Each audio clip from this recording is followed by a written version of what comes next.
Let's bring in Bonnie Glaser, Managing Director at the German Marshall Fund of the United States Indo-Pacific Program. Bonnie, it's great to have you just a day after this historic election. And I'm just wondering, we've heard from what President-elect Trump has vowed during his campaign, which was blanket tariffs on China, the U.S. questioning their commitments to Taiwan, to even allies like with South Korea and Japan. How should Asia and the rest of the world brace for a Trump return? Well, I think it's fair to say that U.S. allies are anxious everywhere, certainly in Asia. With the growth of Chinese power, most countries in the region, I think, want a stronger, not weaker, United States engagement and leadership in the region. And there, of course, we have heard some interest expressed in some circles in South Korea in acquiring nuclear weapons. Japan has been increasing its defense capability as they see a more complicated security environment, but they're very invested in the alliance with the U.S. Australia has put more and more eggs in the U.S. basket. And the Philippines, also a treaty ally of the United States, might not be willing to stand up to Chinese aggression against it in the South China Sea if they don't have confidence that the U.S. is standing with them and would fulfill commitments in the event that China uses force.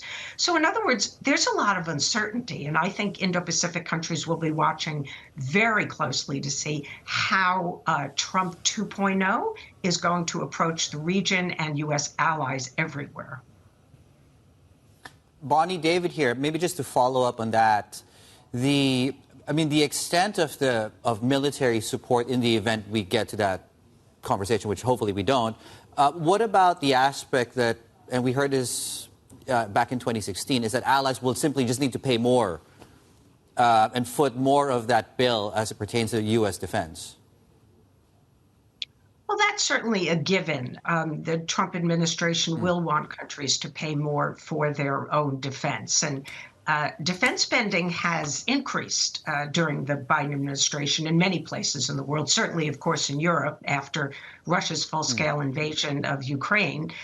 We have a lot of countries in NATO now that are spending more than at least 2% of GDP. But we're seeing that in Asia, too. Japan's defense spending has risen, and Taiwan's defense spending is rising, too. It's now at about 2.6% of GDP. But Trump will demand more. I have no doubt that he will and his administration will expect countries to do more for their own defense.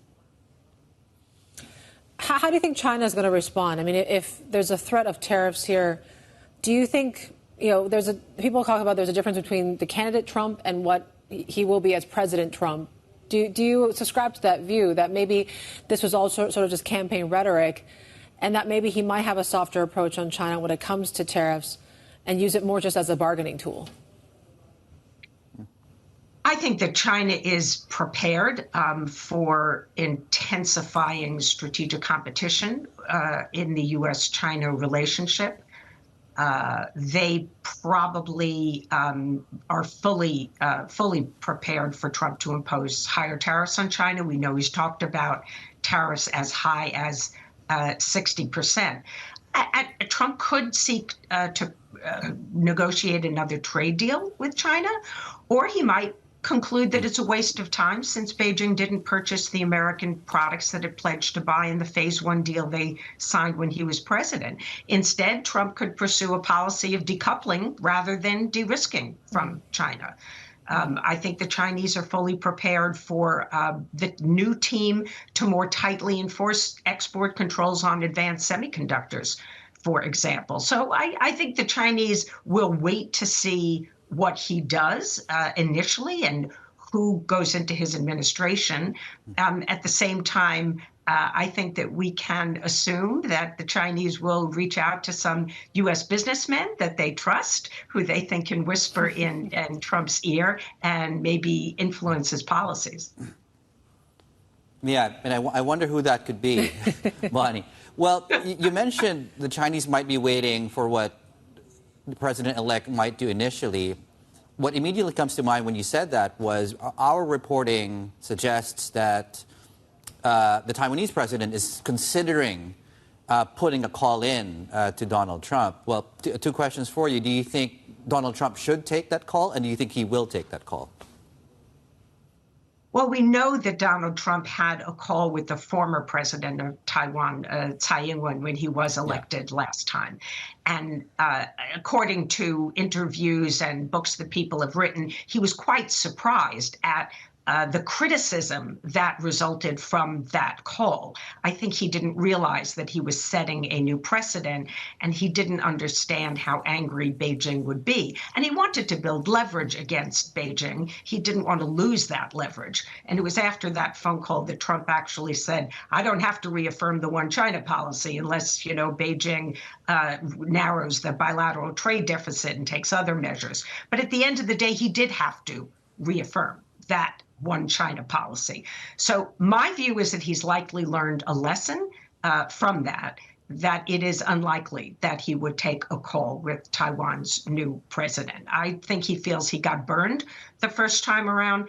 And my view is there are lots of things that the United States should do to strengthen ties with Taiwan. We should do things that will meaningfully contribute to Taiwan's security, not things that are symbolic, that will simply provoke China to put more military, economic, and other pressure on Taiwan. So my view is no, he should not take that phone call.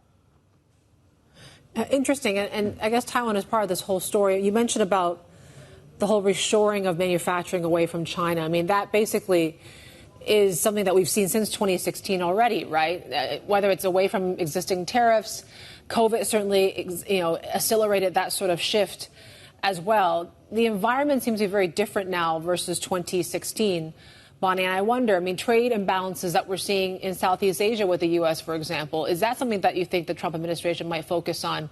And maybe some of these new allies of the U.S. could actually be more so targets now?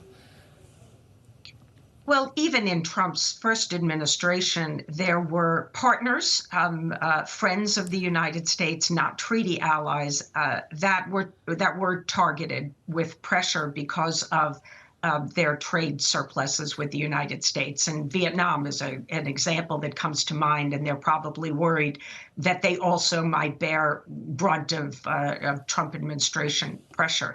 There's no doubt that Donald Trump attaches a lot of importance to trade. He sees tariffs as useful. He thinks bilateral deficits are important, when I think most economists would argue that it's your overall trade picture that matters, not your bilateral balance with any particular trading partner. So I think that, yes, countries will be nervous, that there will be various forms of pressure on them.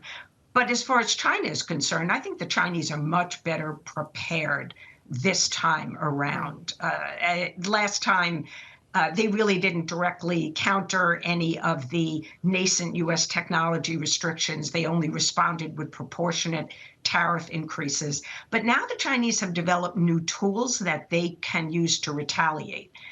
They could expand restrictions on exports of critical minerals, which the United States and, of course, all of our allies remain very dependent on. They could implement other export controls. They could sell more of U.S. Treasuries. I think they have a range of things that they could do to retaliate if they choose to do so. Bonnie, do you think we'll see a meeting between the two presidents, President Xi Jinping and President-elect Trump, sooner before we think? Well, under a Kamala Harris administration, we would have seen a priority attached to meeting with allies first. That will not necessarily be the case with Donald Trump. If he feels there is something that can be achieved in an early meeting with Xi Jinping, he values his relationship with Xi Jinping. He has said repeatedly that he respects him, that he thinks he's a smart guy, that he thinks that he might be able to reach some understanding with him. That we don't know. But I wouldn't be surprised if Xi Jinping, if he has a good understanding as to what Trump wants in advance, and he feels like he has a strong hand that he could play, maybe he would agree to meet with him. But there's a lot of risk involved, really, for both sides. I believe meetings between state leaders should be well prepared. But Donald Trump doesn't necessarily share that view.